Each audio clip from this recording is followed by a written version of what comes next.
Olá pessoal, tudo bem com vocês? Como programado em nosso bloco de apresentação, hoje começamos o nosso primeiro encontro sobre direito ambiental. E no dia de hoje conversaremos a respeito de direito ambiental constitucional. Toda a análise a respeito do artigo 225, bem como da competência em matéria ambiental e também sobre alguns princípios em nossa área do direito. Antes de tudo, quero lembrá-los que estou à disposição de todos lá nas redes sociais, Rafael.Matos no Instagram, Rafael.Matos no Facebook. Quero conhecê-los, estou realmente à disposição, quero saber como está a preparação de todos, enfim. Ali é um local que a gente pode conversar, se conhecer melhor, bater um papo, eu quero saber dos seus anseios, suas preocupações. Eu sei que direito ambiental não é uma matéria muito fácil, eu sei que direito ambiental por vezes não é dado na faculdade ou é dado de forma muito simplista, superficial. Então talvez hoje esse seja o seu primeiro contato com a nossa matéria. Então preciso saber dessas informações, o que eu posso trazer para você nas próximas aulas, por exemplo, o que eu posso trazer de informações nos próximos encontros. Quero pautar também o nosso calendário com seus anseios e vontades. Joia? Quero deixar isso em aberto para que a gente possa fazer o melhor curso para a sua preparação. E conversando sobre preparação, vamos de já abrir no caderninho de vocês o tópico Direito Ambiental Constitucional. Será o nosso primeiro tópico, será o tema da nossa aula de hoje. Como que está estruturado o meio ambiente na Constituição Federal de 88? Está estruturado nos seguintes artigos. Ixi, foi um F a mais aqui, né? Constituição Federal da República, Constituição Brasileira da República Federativa, né? Foi um F a mais.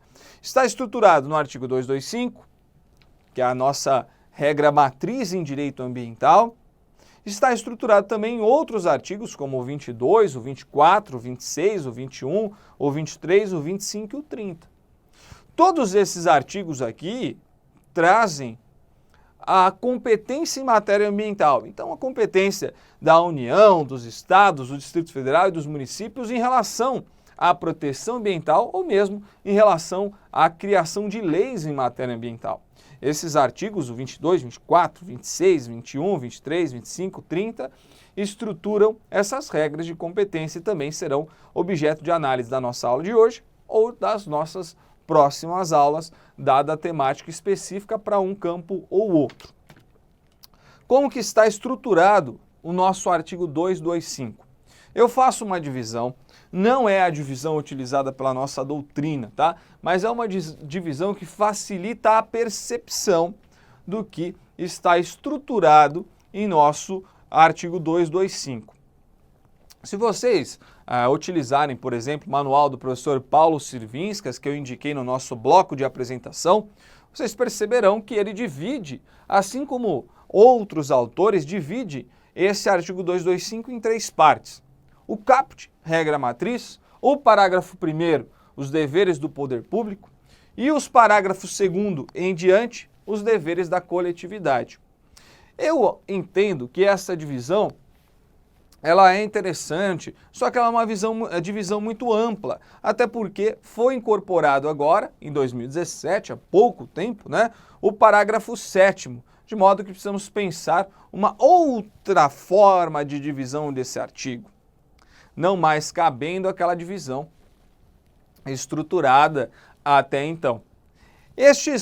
Na minha concepção e até para melhor percepção de vocês, compreensão para fins didáticos, gosto de dividir o artigo 225 em 5 partes. O caput, o parágrafo 1º, os parágrafos 2º e 3º, os parágrafos 4º e 5º e os parágrafos 6º e 7º. Eu tenho certeza que desta forma fica mais fácil de você compreender a nossa temática ambiental. O caput, então, trará a regra matriz que será norteadora de todo o ordenamento jurídico ambiental. O caput indica que tanto o poder público quanto a coletividade têm deveres em relação à proteção e preservação do meio ambiente. Sendo assim, o parágrafo 1º dirá quais são os deveres específicos do poder público, os parágrafos 2º e 3º trarão alguns deveres da coletividade, os parágrafos 4º e 5º disciplinam alguns bens ambientais protegidos pela Constituição Federal enquanto que os parágrafos 6º e 7º trazem, regras especiais em matéria ambiental. Vamos direto à nossa regra matriz, ao caput do artigo 225. Todos têm direito ao meio ambiente ecologicamente equilibrado, bem de uso comum do povo e essencial à sadia qualidade de vida, impondo-se ao poder público e à coletividade o dever de defendê-lo e preservá-lo para as presentes e futuras gerações. Percebam que eu faço 4 marcações em negrito aí. Primeira delas, eu aponto quem tem direitos e quem tem deveres em relação ao meio ambiente. Direito e deveres. Ao mesmo tempo, aponto para vocês e dou destaque que o meio ambiente é bem de uso comum do povo. E, por fim, uma característica interessantíssima em relação à nossa temática, que é um direito para as presentes e futuras gerações. São 4, então, os elementos que precisamos levar em consideração logo, numa primeira leitura, numa leitura preliminar do caput do artigo 225. Que todos têm direito ao meio ambiente ecologicamente equilibrado, que tanto o poder público quanto a coletividade têm deveres em relação ao meio ambiente, que esse direito ele é intergeracional, é para as presentes e futuras gerações, e que o bem ambiental ele é de uso comum do povo, inaugurando uma outra categoria de bens que não aquela dicotomia, público e privado. Estamos falando aí de um bem difuso, um bem pertencente a toda uma coletividade de impossível quantificação. É uma coletividade gigantesca de pessoas que têm direito ao meio ambiente ecologicamente equilibrado. Rafa, mas essa coletividade gigantesca tem um número certo? Não, por isso que é um bem difuso, não dá para quantificar quantas pessoas têm direito a este bem que está estipulado aí no artigo 225 da Constituição Federal. Agora, uma discussão importantíssima que vem cada vez mais sendo tratada em nossos certames públicos diz respeito à expressão todos, ao pronome todos. Ela se refere a quem? Quem será que tem direito ao meio ambiente ecologicamente equilibrado? Bom, vamos fazer a análise a partir do STF, depois uma análise a partir da doutrina, voltaremos ao STF e concluiremos o nosso raciocínio. De pronto, quero mostrar para vocês que em 2017, a ministra Rosa Weber, na ação direta de inconstitucionalidade 4066, um caso proveniente do Estado do Distrito Federal, aponta que o pronome todos indica que o direito ambiental, da forma como estruturado em nossa regra matriz, é uma cláusula constitucional que prevê um direito fundamental. Trata-se de um direito fundamental. Agora, um direito fundamental pertencente a quem? Pertencente aos seres humanos apenas? Um direito fundamental pertencente a todos os animais? A flora? Quem tem direito ao meio ambiente ecologicamente equilibrado? A discussão é boa. Rosa Weber conclui em seu raciocínio apontando que estamos diante de uma visão antropocêntrica do direito, uma visão que leva em consideração a dignidade da pessoa humana. O que quer dizer antropocentrismo? Na visão de Celso Pacheco Fiorillo, esta é a concepção fundamental do artigo 225, do caput do artigo 225. Quando ele aponta que todos têm direito ao meio ambiente ecologicamente equilibrado, esse todos, este pronome, se refere apenas aos seres humanos.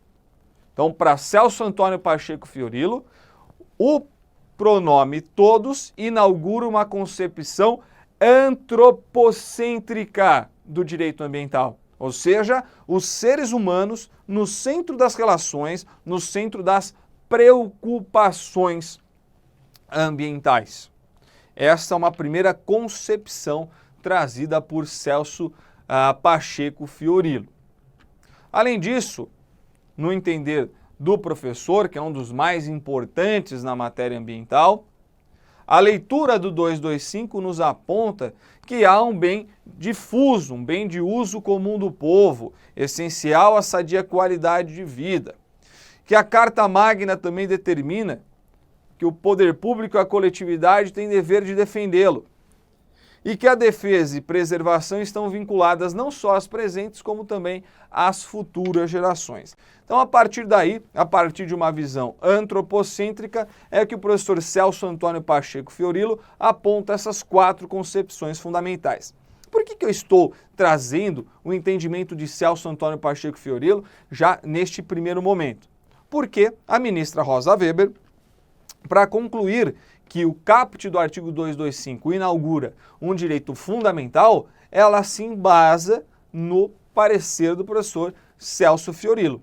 Celso Fiorilo é um advogado muito respeitado na área do direito ambiental, mas que tem uma visão realmente focada no antropocentrismo, né, nos seres humanos, no centro das relações. Conclui a ministra Rosa Weber: ora, quando a Constituição de 88 aponta que a dignidade da pessoa humana é um vértice interpretativo, ou seja, é a base de interpretação de todo o sistema constitucional, a Constituição adota explicitamente uma visão que? Uma visão antropocêntrica, ou seja, os seres humanos no centro das relações, no centro das preocupações. Então, que o meio ambiente sirva aos seres humanos e não que os seres humanos sirvam ao meio ambiente. Então, nessa percepção, posso me utilizar dos animais para minha alimentação, nessa percepção posso me utilizar dos animais para práticas desportivas, como por exemplo um rodeio, uma vaquejada, nessa percepção, nessa leitura posso me utilizar do meio ambiente da forma como melhor me couber, porque eu, ser humano, estou no centro das relações.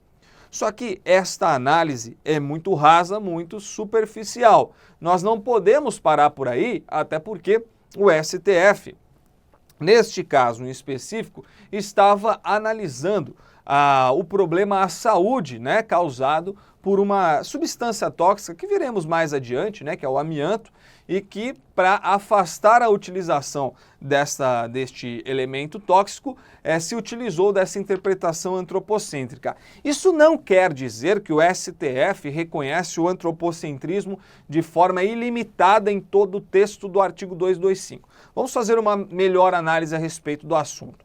Com a evolução filosófica da matéria ambiental, e aqui quero fazer um parênteses, por favor, não desistam de mim. Eu sei que é um pouco mais teórico esse comecinho, mas vai ficar mais legal, prometo pra vocês, tá bom? Então não desistam de mim. Fala, putz, eu tô assistindo ambiental, tem que assistir questão filosófica, Rafa, pesado, hein? Fica tranquilo, vai passar, tá? Daqui a pouco a gente vai entrar numa matéria mais prática, vai ficar mais legal, mas por hora eu preciso desenvolver isso aqui com vocês, gente, porque está sendo cobrado em concurso público. Caiu outro dia, caiu no final de 2018, uma questão cobrando uma concepção filosófica a respeito do assunto, então estou preocupado, preciso que vocês entendam bem essa temática aqui, para caso cair você, olha, aquela questão, fala assim, ó, manjo tudo de filosofia, e resolve aquela alternativa com facilidade. Muito bem. Então nós temos lá a visão antropocêntrica defendida por Celso Antônio Pacheco Fiorilo, uma visão antropocêntrica que permeou o debate aí do STF no julgamento dessa DIN, que foi ressaltada pela ministra Rosa Weber ao analisar o caput do artigo 225, né? Então fica muito claro para nós que o pronome todos, isso já está claro, refere-se apenas aos seres humanos. E daí, quem são esses seres humanos, né? Quem tem direito ao meio ambiente ecologicamente equilibrado? Aí temos que fazer a interpretação com base no artigo 5º, que são os brasileiros e estrangeiros residentes no país. Rafa, mas só os estrangeiros residentes no país?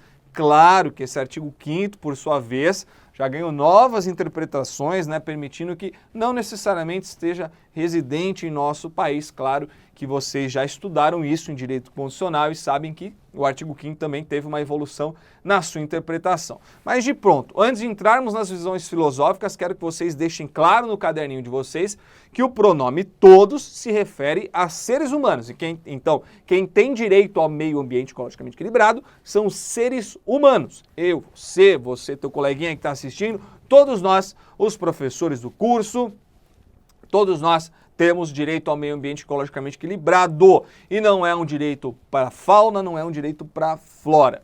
Esta é a visão antropocêntrica que foi defendida já inclusive pelo STF, e que é muito bem divulgada pelo professor Celso Antônio Pacheco Fiorilo.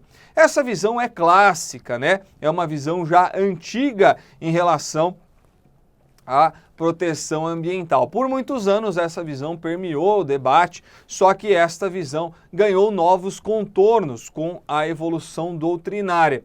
E nós podemos encontrar em nossa doutrina alguns pensadores críticos a respeito dessa visão antropocêntrica, trazendo uma interpretação um pouquinho diferente em relação à que Celso Antônio Pacheco Fiorilo defende.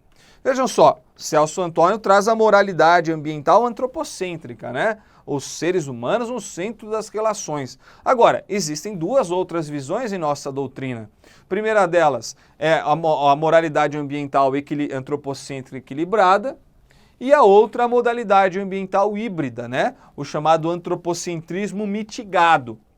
Quando falamos em antropocentrismo equilibrado, nós estamos utilizando como base a doutrina do professor Paulo Afonso Leme Machado, que aponta que apenas o caput do artigo 225 é antropocêntrico, como um direito fundamental da pessoa humana. Contudo, os parágrafos do artigo 225 equilibram o antropocentrismo com o biocentrismo. Já no antropocentrismo mitigado, letra C, todo o artigo 225 terá um antropocentrismo convivendo com um biocentrismo e um ecocentrismo.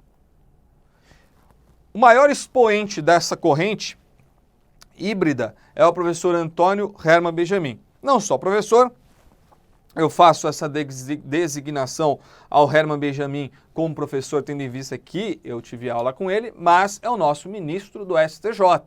Ele tem diversos precedentes nesse sentido aqui, né? Trazendo uma visão mais híbrida em relação ao caput e também aos parágrafos do artigo 225. Aí você pode perceber que, fazendo a leitura dessas três concepções filosóficas aqui, dessas três visões, nós temos algumas novas palavrinhas que talvez você não conhecesse.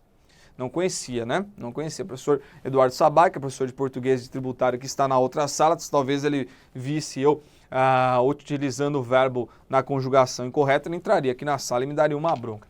Mas, de todo modo, você pode perceber que, além do antropocentrismo, que é esse palavrão, temos outras palavrinhas que também podem nos confundir, que é o caso de biocentrismo e ecocentrismo. E esse C aqui veio a mais. Biocentrismo, ecocentrismo, gente, o que quer dizer tanto centrismo, né? Quando falamos em centrismo, estamos falando de centro. Então, de um lado, nós temos o antro, que é o ser humano no centro das relações, o ecocentrismo, que é o meio ambiente no centro das relações, e o bio, que traz uma concepção mais equilibrada entre o centro humano e o centro eco. É uma visão mais ao centro dos outros centros. Ficou um negócio maluco isso aqui, né? Então você tem lá uma visão antropocêntrica, que é ser humano no centro, ecocêntrica, que é meio ambiente no centro. Então, num debate entre meio ambiente e seres humanos, é preferível que morra o ser humano ao invés do meio ambiente. Vocês estão percebendo? São visões radicais. E no meio nós temos o biocentrismo mais equilibrado entre as duas pontas. Bom, além dessas três visões, e aí eu sei que eu vou te confundir com esse monte de palavra, podemos também trabalhar o conceito de sensiocentrismo. Sensiocentrismo, sensiocentrismo, sensiocentrismo. Copia isso aí no caderno, palavrinha difícil, hein? Então, antropocentrismo, sensiocentrismo, ecocentrismo e biocentrismo são as quatro concepções éticas que nós temos em relação à proteção ambiental. Vamos dar uma olhadinha em cada uma delas. Quando falamos na visão antropocêntrica, que é essa defendida pelo Celso Pacheco Fiorilo em nossa doutrina interna, estamos falando de um modelo kantiano de análise, né? Os seres humanos no centro das relações. Então, os interesses humanos estão acima de qualquer interesse e de qualquer indivíduo de outras espécies deste planeta. Então, seres humanos sempre no topo das preocupações. Então, a gente pode pensar aqui que o capitalismo pode se desenvolver a ponto de impactar negativamente o meio ambiente. Trata-se de uma visão bem relacionada ao desenvolvimento social.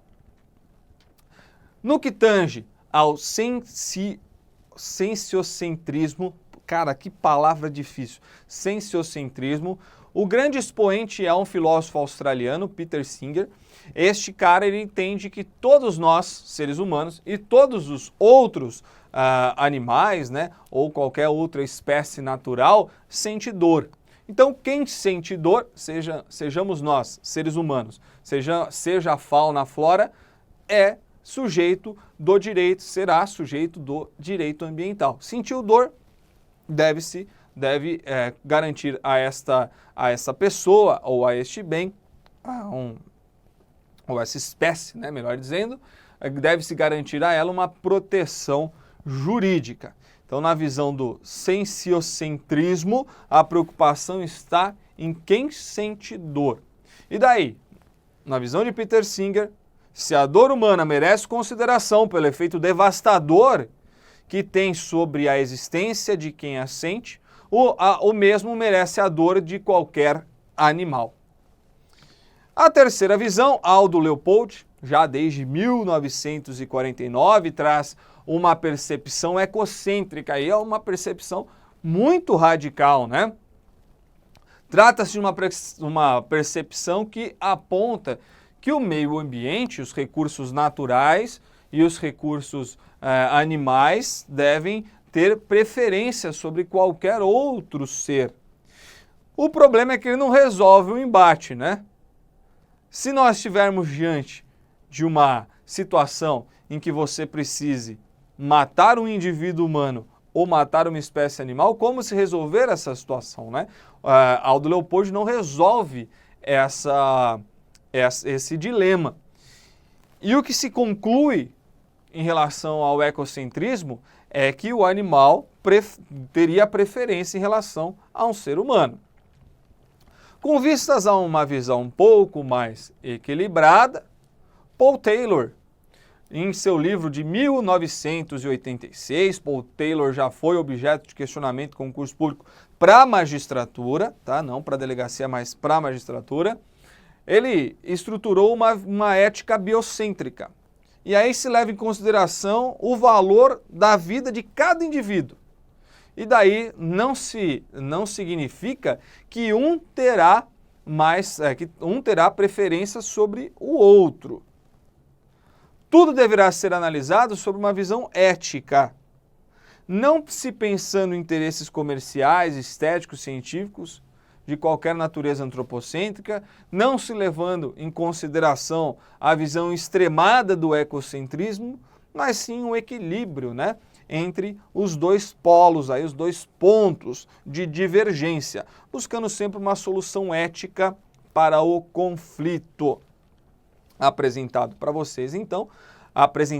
a vocês, então, as 4 concepções éticas em relação ao meio ambiente: antropocentrismo, sensiocentrismo, ecocentrismo e biocentrismo. Você quer entender um pouco mais sobre esse assunto? Está aqui, ó, referência, deixei um link aí para vocês estudarem um pouquinho. Foi daí que eu trouxe esses enxertos para colocar na apostila de vocês. Muito bem. Feita essa análise da nossa doutrina, feita essa análise filosófica, partimos então ao que interessa, né? Partimos ao que o STF entende pela visão do artigo 225, pela visão ambiental do nosso ordenamento jurídico. Eu vou utilizar como base a ADIM 4983 do Ceará. Essa ADIM julgou a inconstitucionalidade de uma prática desportiva denominada vaquejada. E no entender do ministro Luiz Roberto Barroso, o artigo 225, em seu parágrafo 1º, inciso 7º, aponta uma matriz biocêntrica para o direito ambiental. Então, ele reconhece que o caput é antropocêntrico, mas o parágrafo 1º traz uma visão biocêntrica. A ministra Rosa Weber acompanha o seu entendimento, apontando que este parágrafo 1º, inciso 7º, sim, traz a superação da limitação antropocêntrica, né, em prol de um reconhecimento de que os animais possuem também uma dignidade própria. Então ela defende o biocentrismo em relação ao parágrafo 1º, inciso 7º.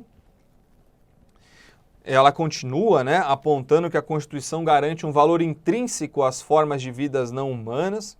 E o ministro Ricardo Lewandowski foi no mesmo sentido, fazendo uma interpretação biocêntrica do artigo 225 em geral, tá? O ministro Ricardo Lewandowski tem uma posição mais próxima ao biocentrismo do que os demais integrantes da nossa Corte Suprema. Muito bem, qual a conclusão que nós podemos tirar daqui? Podemos tirar que o STF hoje aponta a visão ética, a concepção ética da nossa Constituição Federal como uma concepção antropocêntrica equilibrada, ou seja, aquela defendida pelo Paulo Afonso Leme Machado. O caput do artigo 225 é antropocêntrico e os parágrafos trazem uma visão biocêntrica equilibrada com antropocentrismo. Essa é a visão hoje defendida pelo nosso Supremo Tribunal Federal. Então, concluam aí no caderninho de vocês, depois de toda essa digressão doutrinária, filosófica que fizemos, você pode concluir que hoje, na visão do STF, o direito ambiental parte de uma concepção antropocêntrica equilibrada, sendo que o caput, em harmonia com os parágrafos, defende uma visão antropocêntrica no primeiro momento e equilibrada com o biocentrismo num segundo momento. Fechado assim, amigos? Então, para concluir esse raciocínio, eu sei que esse primeiro bloco foi teórico demais, foi cansativo, mas prometo para vocês, se vocês voltarem para o próximo bloco, será um pouco mais prático, mais leve, mais tranquilo, e nós superaremos aí os demais parágrafos do artigo 225 com tranquilidade, facilidade, vocês conseguirão compreender o que o nosso direito ambiental tem reservado no artigo 225. Combinado? Então, muito bem, faremos um intervalinho agora, já já a gente volta continuando a estudar o nosso artigo 225. Começaremos a partir do parágrafo 1º, né, os deveres do poder público, e depois seguiremos em relação aos demais parágrafos. Um abraço, até já!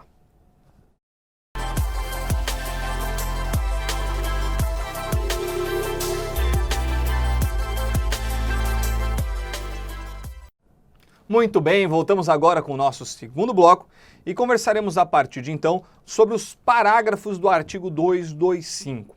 O primeiro parágrafo estrutura quais são os deveres específicos do poder público e eles estão elencados em vários incisos. O primeiro desses incisos aponta que compete ao poder público preservar e restaurar processos ecológicos, que são essenciais, e prover o manejo ecológico de espécies e ecossistemas. Quando a Constituição Federal aponta que o poder público deve preservar e restaurar processos ecológicos, está querendo dizer o seguinte: o poder público mantenha mantenha a qualidade ambiental dos ecossistemas e biomas existentes hoje.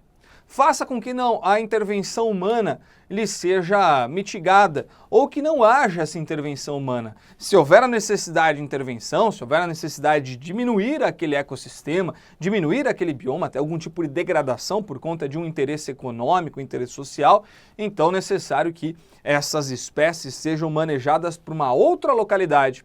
Pensemos uma obra pública aí na sua cidade, no seu estado. Suponhamos que essa obra seja importantíssima para o desenvolvimento da sua cidade. Só que essa obra passará por uma grande área verde, por um parque. Será que o poder público pode fazer essa obra? A resposta é a seguinte: num primeiro momento, caberia ao poder público preservar esta área. Só que, havendo interesse público, ele pode, em utilidade pública, interesse social, enfim, ele pode sim intervir nessa área verde para garantir um melhor desenvolvimento da cidade, uma adequação daquela cidade às situações atuais, contemporâneas daquele município. E daí é permitido sim a intervenção. Só que no momento em que você degradará o meio ambiente no espaço, você precisará fazer o manejo deste meio ambiente degradado para uma outra localidade. porque o poder público tem que manter a qualidade ambiental. Se tirar daqui, terá que pôr em outro lugar para sempre manter um equilíbrio. Tá certo? Então, a Constituição não proíbe em momento nenhum o desenvolvimento econômico, não proíbe o desenvolvimento social, seja ela uma visão antropocêntrica, uma visão biocêntrica, não proíbe. O ponto é que, se for desenvolver economicamente, então que se faça o manejo dessas áreas protegidas. Um segundo dever do poder público é mais simples, é a preservação da diversidade e integridade do patrimônio genético, bem como a fiscalização de todas as entidades dedicadas à pesquisa de material genético. Quando falamos em material genético, me vem à cabeça os anos 90. Você deve se lembrar que nos anos 90 clonaram uma ovelha que se chamava Dolly. É verdade, para os mais novos, Dolly não era um refrigerante de início, era uma ovelha. E ela foi clonada. Quando clonaram a ovelha Dolly, toda a mídia, a opinião pública ficou desesperada e transmitiu esse desespero para nós. Começaram a publicar notícias de que os cientistas estavam imitando Deus e, vejam só, poderiam clonar os seres humanos também. Eu morria de medo de andar por São Paulo e me deparar com outro Rafael vestido com a camisa do Palmeiras, por exemplo. Seria uma loucura para mim, já que sou corintiano. Imaginem só. E aí conheço um Rafael que, sei lá, é um cara ruim, um cara bravo, totalmente contrário de mim, cara tranquilão. Seria uma loucura, nós tínhamos esse medo. O medo era tão forte, que Hollywood clonou um dos seus piores atores. Eu sei, ele é o nosso herói da Sessão das Tardes, mas ele não é um bom ator. Isso não faz dele um bom ator, que é o Arnold Schwarzenegger, né? O Schwarzenegger foi clonado em um filme chamado O Sexto Dia, lá na década de 90. Um filme horroroso, que fazia jus ao seu protagonista, né? Era um filme horroroso. Cada um que clonava do Schwarzenegger era pior que o principal, negócio horroroso. Aqui no Brasil nós não ficamos para trás, não. Estávamos com medo também e clonamos um ator ruim. Quem se lembra da novela O Clone? Clonamos Murilo Benício. Dr. Albieri fez lá as pesquisas de célula-tronco e desenvolveu um clone do Murilo Benício, que já tinha um irmão gêmeo, hein? Então eram 3 Murilos Benícios na novela, 3 apaixonados pela Jade. Não sei se você lembra dessa novela, mas o que eu quero dizer para você é que toda pesquisa realizada pelo Dr. Albieri ou qualquer outra pesquisa que venha a desenvolver atividades genéticas serão sempre fiscalizadas pelo poder público. Então esse é o dever do Albieri, como eu gosto de chamar. Terceiro dever do poder público diz respeito à definição em toda a federação de espaços territoriais e seus componentes, sendo a alteração e a supressão permitida apenas por meio de lei e vedada qualquer utilização que comprometa a integridade dos atributos que justifiquem a sua proteção. O que estamos falando aqui? Qual é este dever? Se você sair aí na sua casa, tenho certeza que você se deparará com algum parque, seja ele municipal, estadual. Todos nós temos um parque perto de casa, né? Um refúgio de área verde para sumir dessa selva de pedras que nos rodeia durante os nossos dias. Esses parques são chamados de unidades de conservação e nós estudaremos todas essas unidades ao estudarmos a Lei 9985 de 2000. Eu não me recordo agora, mas eu acho que se trata de uma matéria, não da nossa próxima aula, mas da terceira aula, tá? Se não for na próxima, na terceira, por aí vai. Conversaremos sobre ela nas 2 próximas aulas. Preciso ver aqui o nosso cronograma que eu apresentei no nosso bloco de apresentação do curso. Estes espaços territoriais devem ser preservados, definidos pelo poder público. E mais, diz a Constituição Federal, não se pode suprimir, não se pode extinguir estes parques, reduzir esses parques, essas unidades de conservação, e eu estou falando parque agora, porque a gente não estudou a lei ainda, tá? Depois eu vou usar outra terminologia e tal, mas por hora vamos chamar de parque. Não se pode suprimir, reduzir estes parques, esses espaços territoriais protegidos, por meio de outro instrumento normativo que não seja a lei. Somente a lei pode permitir a alteração, a supressão de uma unidade de conservação desse espaço territorial. Há aqui uma verdadeira reserva de lei.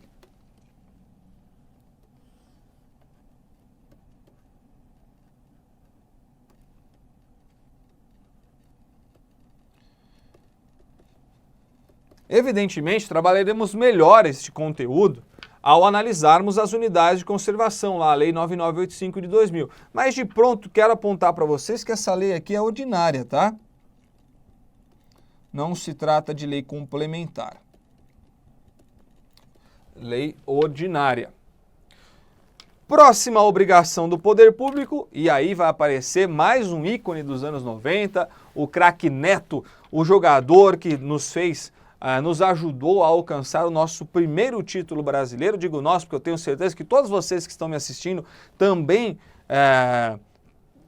são corintianos, né? Tem o mesmo sentimento em relação ao futebol, torce para um time vencedor como o Corinthians.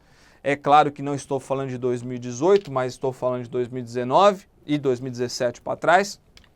O craque Neto foi o expoente do título de 1990, o primeiro brasileiro. Você colocou isso no caderno? Não precisa colocar não. O craque Neto aparece aqui pura e simplesmente para nos dizer que atividades de baita impacto ambiental, de grande ou significativo, como utiliza a expressão utilizada pela Constituição, depende de EIA-RIMA, ou seja, de estudo prévio de impacto ambiental.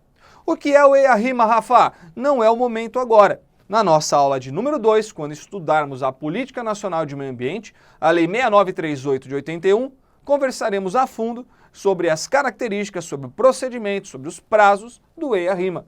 Hoje não é o momento. O que você precisa saber neste momento é que o EIA-RIMA será necessário apenas e tão somente para atividades de grande impacto, baita impacto. Fechado? Qual atividade de baita impacto você pode me dar de exemplo? Eu vou te dar. Usina de Belo Monte e também o Rodoanel, aqui no estado de São Paulo. São duas obras de grande impacto que demandaram, inicialmente, a apresentação de EIA-RIMA. Então, eu estou falando de atividade bruta, hein? Não estou falando de atividadezinha, não. Não é qualquer atividade que pede EIA-RIMA, só aquelas de baita impacto, significativo impacto. Além disso, temos o inciso 5, que aponta que cabe ao poder público controle da produção. Vejam só, eu quero que vocês coloquem no caderno de vocês desta forma aqui, ó.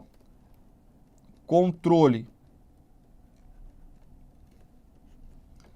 da produção, da comercialização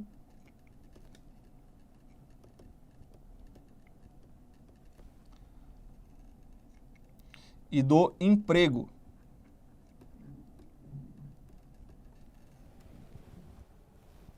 De técnicas, métodos e substâncias que comportem risco à vida, à qualidade de vida e ao meio ambiente. Por que eu quero que vocês façam esse chaveamento? Porque já foi cobrado em concursos públicos anteriores uma afirmação de que caberia ao poder público apenas o controle da produção e do emprego, apenas, de métodos que comportem risco à vida. E daí você olha, produção e emprego, você fala métodos que comportam risco à vida, pô, é verdade, tá certo essa aqui. E na verdade estava errado, porque além da produção e emprego, a comercialização também tem que ser controlada. Então atenção a isso. Estes três, aqui eles estão substanciados, né? Mas esses três verbos, produzir, comercializar e empregar, estão sob o controle, a chancela do poder público, obrigatoriamente de acordo com a Constituição Federal. São três verbos, hein? Três verbos, três ações que estão sob a chancela do poder público. Atenção, você quer um exemplo? Vou te dar. Já ouviu falar em alimento transgênico? Já, tenho certeza disso. Você vai lá no mercado e aí você vai comprar uma latinha, sei lá, de milho. Aí você vai olhar lá a latinha de milho, tem um triângulo e dentro desse triângulo tem um T. Você fala assim, meu Deus do céu, tá parecendo uma cruz esse T do Rafael. Se eu comer isso aí eu vou morrer. Não, esse T quer dizer que se trata de um alimento transgênico. O poder público controlou desde a produção deste milho transgênico até o emprego da técnica, até a comercialização. Então, quando chega para nós, consumidores finais, vem a informação, tá aqui, ó, é transgênico. Você vai querer consumir? Vou, não vou. Caberá ao consumidor decidir. Rafa, você tem uma opinião sobre isso? A minha opinião é que deve sim se incentivar essas pesquisas. Esses alimentos transgênicos trazem sim alguns bons benefícios, né? A diminuição de usos de agrotóxicos, defensivos agrícolas, enfim, é uma produção tecnicamente evoluída, que traz melhoria, mas precisa ser pesquisada assim a fundo, né, para que nós seres humanos não sejamos cobaias dessas pesquisas. Mas o poder público controla a produção, emprego e comercialização. Um outro dever do poder público é a promoção da educação ambiental, vejam só que bacana, educação ambiental em todos os níveis de ensino e também a conscientização pública para a preservação do meio ambiente. Estamos diante aqui do chamado princípio da educação ambiental. Vocês perceberão que alguns princípios eu vou apresentar a vocês ao longo das nossas aulas, né? Porque senão eu daria uma aula, um encontro apenas para falar de princípios ambientais e daí ficaria muito maçante o nosso curso, não é o meu objetivo. Então eu vou apresentando, hoje eu apresentarei alguns princípios e ao longo do curso apresentarei outros. Trata-se aqui do princípio da educação ambiental. Esse princípio aqui ele foi criado em 1972. Por meio da Convenção de Estocolmo. Esse princípio, por ser uma regra a ser observada por todos os países signatários da Convenção de Estocolmo, ele inaugurou em todo o globo terrestre uma nova consciência ecológica. Este princípio permitiu a criação de uma cidadania ambiental.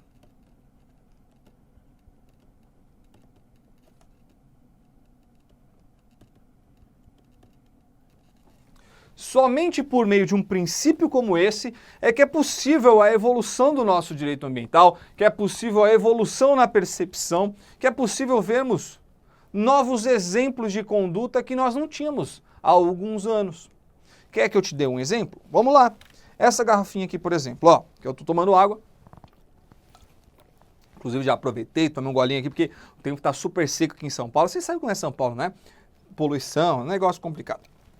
Essa garrafinha aqui, há alguns anos, quando nós não tínhamos a lei de resíduos sólidos, o que a gente fazia com essa garrafinha? Jogava no lixo de saco preto lá, né? No lixo comum, no meio de comida, de material orgânico, e isso aqui ia para a destinação final, né? Acaba indo para um aterro sanitário ou mesmo, no passado, ia para os lixões.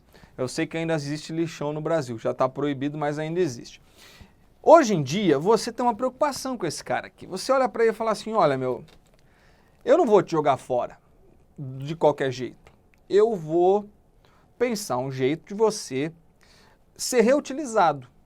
Nós temos essa preocupação com esse carinha aqui, ó.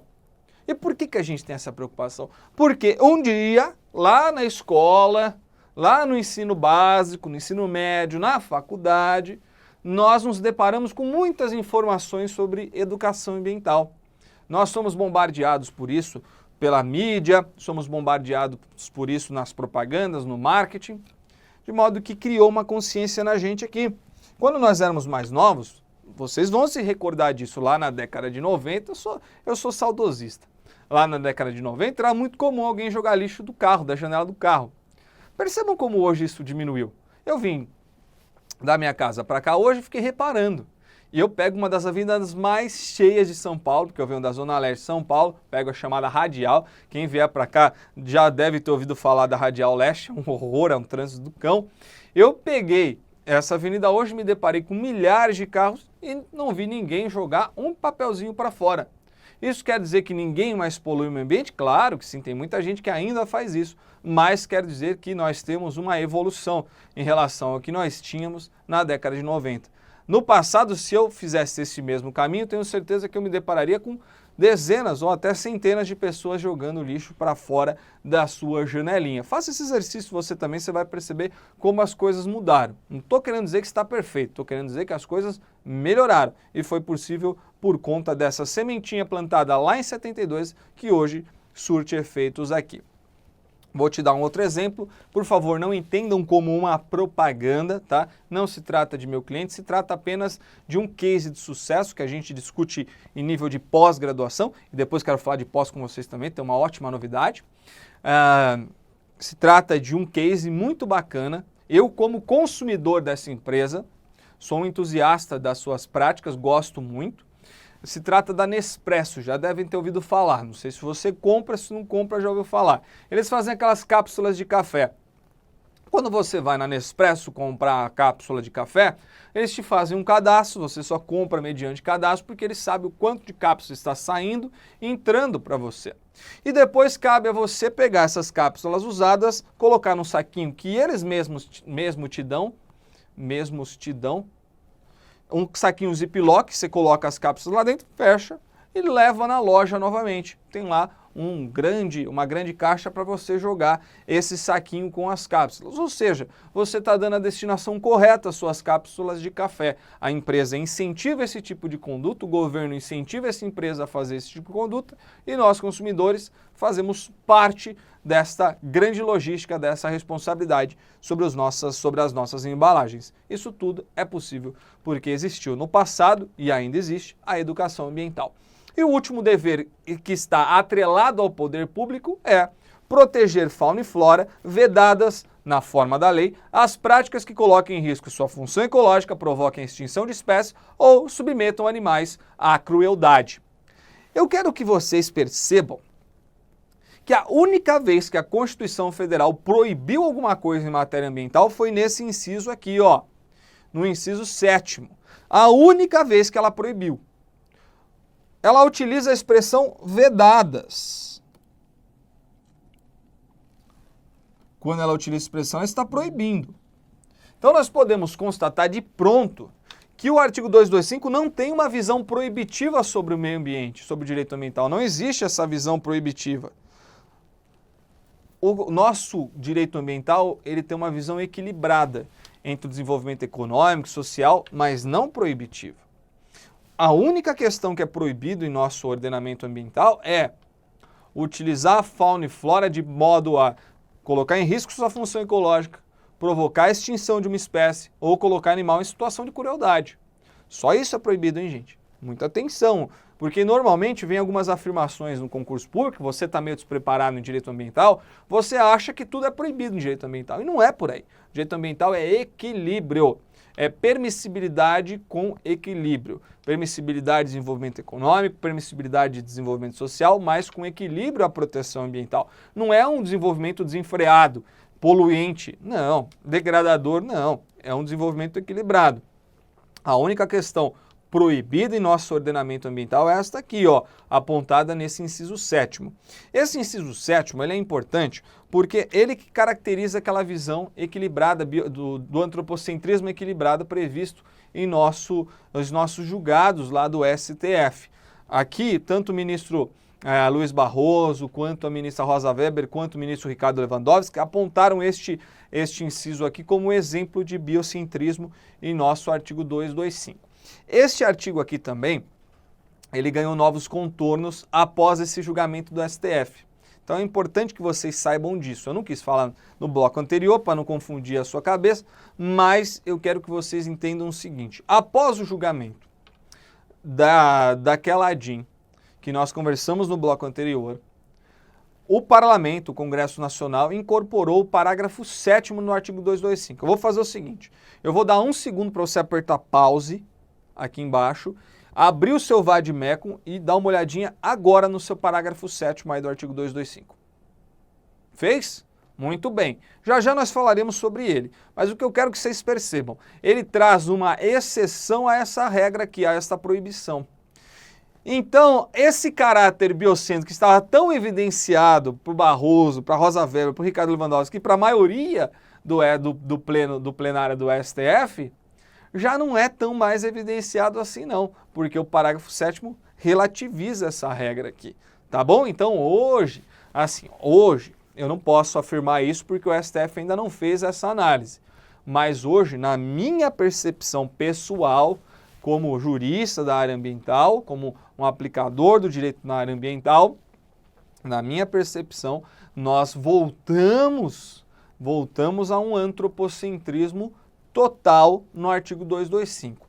Veremos como essa questão será pautada pelo STF, como será trabalhada nos votos futuros, né? Evidentemente haverá discussões nesse sentido, mas o que nós temos hoje STF apontando uma visão equilibrada do antropocentrismo, tendo em vista os parágrafos, mas a inclusão do parágrafo 7º causou aí um conflito nesse entendimento. E parece que seguiremos aí um antropocentrismo total. Não sei, tá bom? Não sei te falar. Mas de cara esse inciso 7º vocês conseguiram perceber que ele é importante, né? Ele traz a única proibição prevista em nossa Constituição Federal, no artigo 225, em matéria ambiental, traz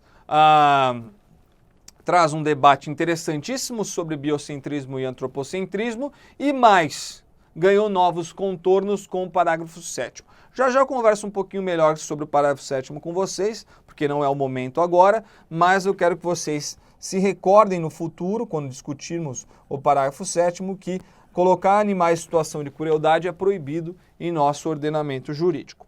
Continuando, temos os parágrafos 2º e 3º que, ao invés de trazerem deveres do poder público apenas, trazem deveres para toda a coletividade. E quando eu falo de coletividade, estou falando de nós, pessoas físicas, das pessoas jurídicas de direito privado, né, as empresas, e também estou falando do poder público, viu? Porque o poder público, às vezes, ele age como fiscal. E às vezes ele age como coletividade. Às vezes ele quer exercer uma atividade econômica e acaba agindo como coletividade, como um poluidor. E como tal, responde também por esses dois deveres que estão aqui previstos. Ô Rafa, esses são os únicos deveres que a coletividade tem? Evidentemente não, tá? Temos outros deveres espalhados ao longo das nossas demais normas ambientais, mas esses aqui são dois deveres previstos no texto constitucional. Primeiro desses deveres é que aquele que explorar recursos minerais fica obrigado a recuperar o meio ambiente degradado de acordo com solução técnica exigida pelo órgão competente na forma da lei. Percebam, a exploração de recursos minerais no Brasil é permitida. Pô, quer uma atividade econômica mais poluente do que recurso mineral? Olha, os exemplos são raríssimos. E mesmo esta que é permitida, tá? É permitida, não há proibição, amigos. Percebam como a visão ambiental aqui ela é equilibrada. Você quer exercer essa atividade econômica? Você pode. Mas se você exercer, vai ter que recuperar o meio ambiente. Não vai abandonar a serra pelada lá não, hein? Não vai abandonar a serra toda degradada, não. Você terá que recuperar. Ao mesmo tempo, aquele que causa poluição, ou seja, aquele que causa algum impacto ambiental, responde. Seja ele pessoa física, seja ele pessoa jurídica, e responde pelo quê? Responde por crime, responde por infração administrativa e responde pelo dever de reparação. Este parágrafo 3º aqui do artigo 225, ele disciplina o chamado princípio... Opa, por que apagou, hein? Deixa eu mudar a cor.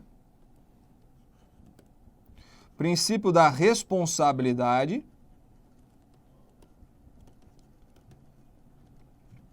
também chamado de princípio do poluidor pagador.